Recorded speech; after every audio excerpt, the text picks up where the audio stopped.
Assalamualaikum warahmatullahi wabarakatuh. Perkenalkan, nama saya Vivi Indasari dengan NIM C1C020099. Kali ini saya akan mempresentasikan materi dari mata kuliah Perpajakan 2 dengan judul Konsep dan Dasar Hukum Pajak Penghasilan. Dalam materi kali ini akan dibagi menjadi dua subbagian. Yang pertama, konsep dasar pajak penghasilan, dan yang kedua, dasar hukum pajak penghasilan.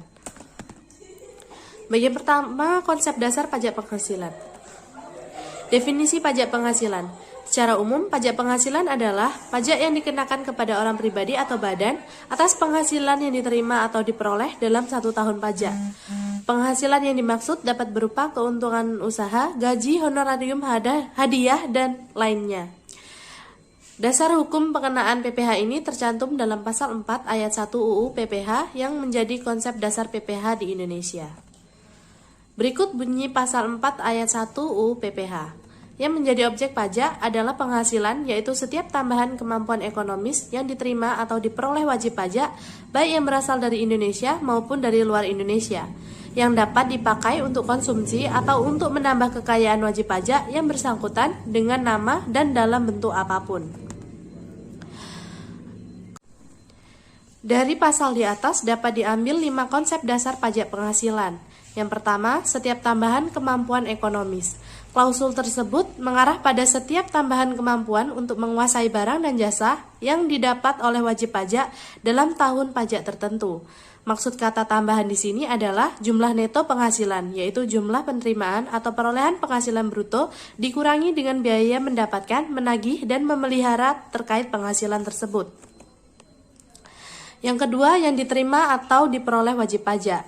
Klausul dapat diartikan bahwa pengenaan PPh dilakukan hanya atas tambahan kemampuan ekonomis yang telah menjadi realisasi. Definisi realisasi dalam hal ini mengambil alih konsep akuntansi, yaitu penghasilan yang telah dapat dibukukan, baik secara cash basis maupun accrual basis. Realisasi ini juga dapat mengarah pada peristiwa hukum yang menyebabkan menimbulkan PPh terutang atau taxable event. Misalnya, tanah dan rumah yang ditinggali oleh wajib pajak tidak dikenai PPh meskipun nilainya naik setiap tahun. Tanah atau rumah tersebut dikenakan PPh jika dijual atau dialihkan kepada orang lain. Yang ketiga, yang berasal dari Indonesia maupun yang berasal dari luar Indonesia. Klausul ini mengacu pada sistem pemajakan Worldwide Income atau WWI yang diterapkan kepada subjek pajak dalam negeri terkait kewajiban pajak objektifnya. Dengan sistem pemajakan WWI, semua penghasilan yang diterima atau diperoleh wajib pajak dikenakan PPh, baik yang berasal dari Indonesia maupun di luar Indonesia.